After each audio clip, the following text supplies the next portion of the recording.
Assalamualaikum warahmatullahi wabarakatuh. Kembali lagi dengan belajar biologi dengan Bu Nani. Pada pagi hari ini nanti kita akan mempelajari tentang pertumbuhan primer dan pertumbuhan sekunder. Nah, pada materi sebelumnya yang sudah kalian pelajari dari materi yang sudah Ibu kirimkan itu bahwa pertumbuhan itu dengan gejala-gejala khusus di mana biji ketika dia ditanam nanti akan mengalami perkecambahan.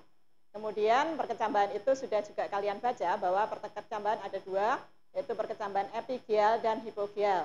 Tentu kalian sudah tahu bedanya di mana ya. Kemudian untuk pertumbuhan primer, jadi ketika biji berkecambah kemudian dia menghasilkan atau tumbuh bagian ujung akar kemudian ujung batang, maka nanti akar dan batang tersebut akan mengalami pertumbuhan primer. Mari kita lihat pada gambar di depan. Kalian bisa memperhatikan bahwa pada pertumbuhan primer itu terjadi pada tiga bagian atau titik tumbuh pada tanaman. Nah, titik tumbuh di situ ada tiga. Yang pertama adalah ujung apikal batang, kemudian ujung akar. Nah, pada ujung apikal batang, di situ juga ada satu lagi meristem primer yang disebut dengan meristem pucuk lateral atau yang biasa disebut dengan tunas ketiak. Kita amati gambarnya seperti ini yang di sini ya. Nah, ini kalau kita mengecambahkan tanaman maka akan muncul calon batang seperti ini, kemudian titik tumbuh ujung batang ada di sini. Kemudian pada bagian ujung akar itu nanti akan ada tiga daerah pertumbuhan. Kita cermati pada gambar di depan, sangat jelas sekali pada gambar ini bahwa pada ujung akar itu ada beberapa daerah pertumbuhan. Yang pertama ini yang disebut dengan kaliptra, tudung akar kita menyebutnya. Kemudian kita lihat pada meristem apikal akar, di mana di situ banyak sekali sel-sel yang bersifat meristematik. Yang pada meristem ini sel tumbuh sangat cepat. Kita lihat ciri-ciri selnya adalah sangat kecil, kemudian jumlahnya sangat banyak sekali. Kemudian kita lihat pada zona yang di belakang daerah meristem, itu yang disebut dengan zona pemanjangan. Nah, di sini sel tidak membelah lagi, tapi di situ akan ada pemanjangan selnya. Kita bisa mengamati dari gambar ini, sehingga kalau kalian mencoba untuk menumbuhkan kecambah, dari kacang hijau misalnya, maka nanti pada zona inilah di mana pertumbuhan panjang atau pertambahan panjang itu akan mengalami ukuran yang cukup cepat pertambahannya. Kemudian pada daerah diferensiasi di sini kita melihat adanya pertumbuhan dari rambut-rambut akar. Kemudian juga nanti akan mengalami diferensiasi menjadi calon jaringan-jaringan dewasa.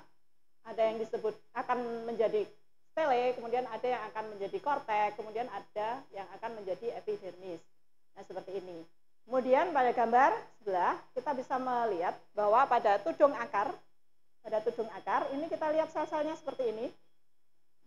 Ini punya spesifikasi yang khusus sekali, dia bisa menembus tanah atau batuan yang cukup keras. Nah, tolong kalian pikirkan kenapa sel-sel yang sangat lemah ini ternyata dia bisa menembus batu atau tanah yang cukup keras.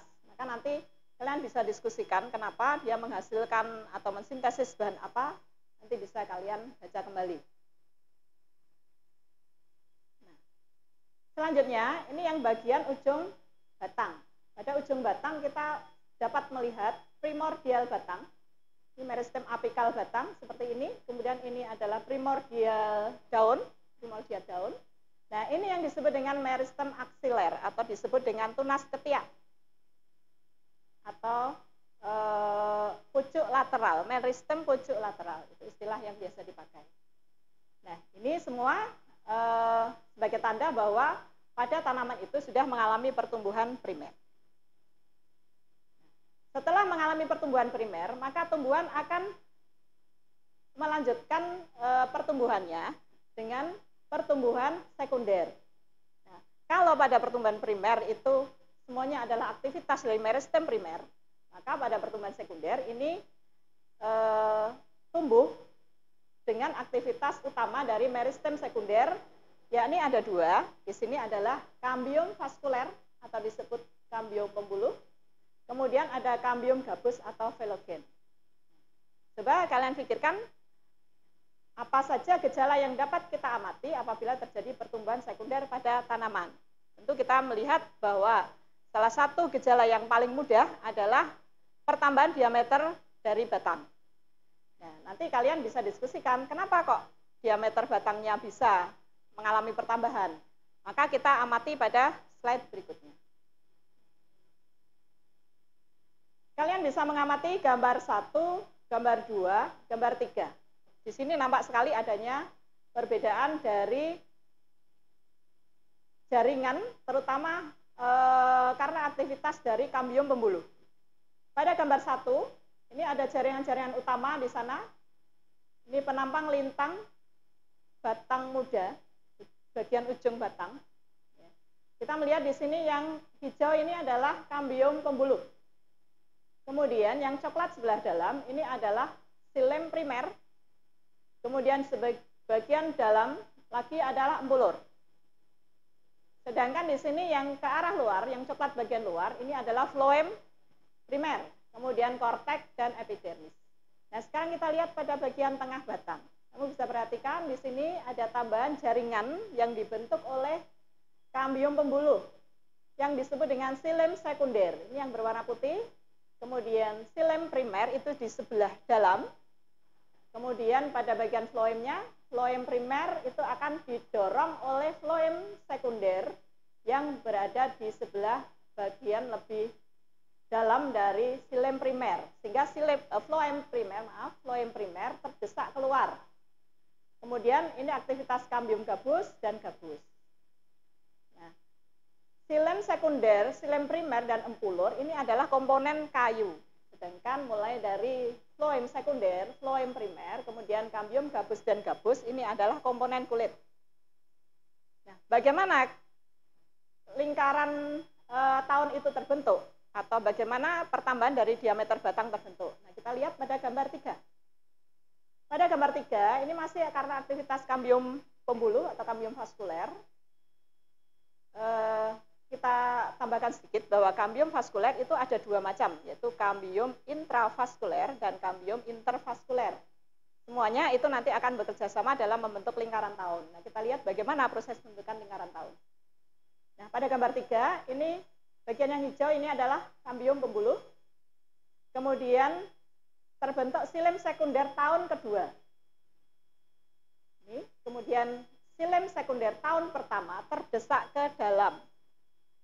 Xilem primer itu terdesak lebih ke dalam lagi, berbatasan langsung dengan bagian empulur. Sedangkan floemnya ini hanya dituliskan di sini adalah floem sekunder. Kenapa tidak berlapis-lapis? Karena memang bagian kulit itu akan selalu mengelupas, sehingga tidak membentuk lapisan yang sangat tebal pada kulit, tapi yang berlapis-lapis banyak itu adalah hanya pada bagian kayu.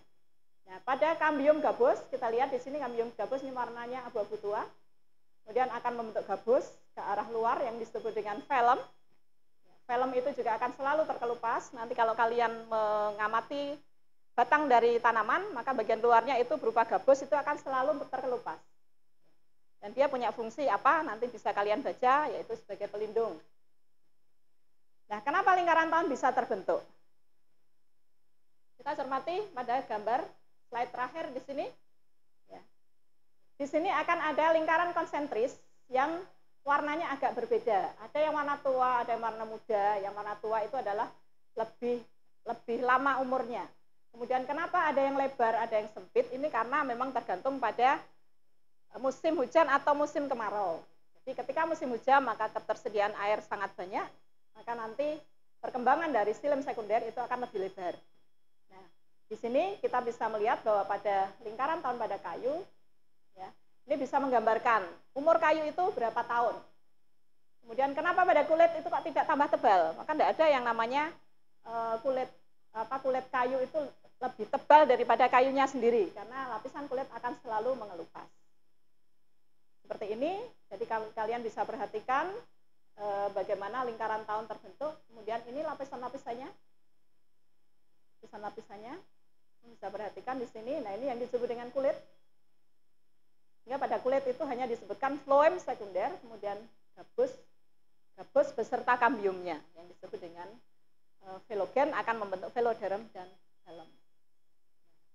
Demikian untuk hari ini yang bisa kita pelajari. Pada